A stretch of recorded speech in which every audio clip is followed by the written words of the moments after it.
Karnet Bhimpura bridge નીચે ખૂબ મોટા પ્રમાણમાં રેતી ખનનથી બ્રિજને મોટું નુકસાન થવાની આશંકા. નમસ્કાર, આપ જોઈ રહ્યા છો લોકદર્પણ ન્યૂઝ નેટવર્ક, ગુજરાતનો પોતાનો અવાજ.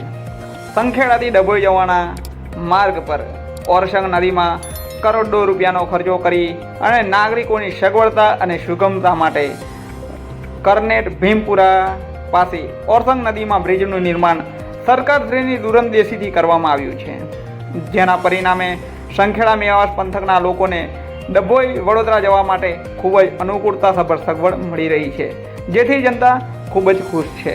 પરંતુ હાલ એ બ્રિજ ઉપર ઓવરલોડેડ ગાડીઓ, ડમ્પરો, હાઈવાઓ વધુ પ્રમાણમાં પસાર થતાં પુલને ખડખડધડ બનાવી રહ્યા છે. બ્રિજની નીચેથી પણ રેતીના પટમાંથી ખૂબ મોટા પ્રમાણમાં રેત ખનન થયેલું જોવા મળી રહ્યું છે, જેને લઈને નદીમાં ડભોઈ નગરને પાણી પૂરું પાડતા કૂવાના પણ દેખાઈ રહ્યા છે.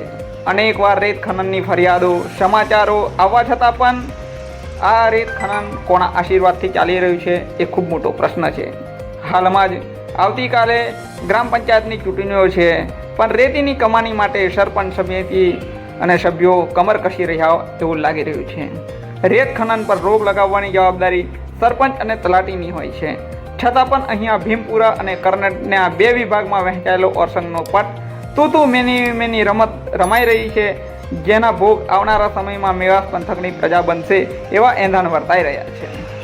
કરોડો રૂપિયાના ખર્ચે જનતાની સુખાકારી બનાવેલો આ બ્રિજ આ રીતના બેફામ રેત ખનનથી ગત વર્ષની જેમ શિહોદનો પુલ બેસી ગયો એમ જ બેસી જશે તો ડભોઈ સંખેડા મેવાસ પંથક બે વિભાગમાં વહેંચાઈ જશે એવી ભીતિ રાહદારીઓ સેવી રહ્યા છે.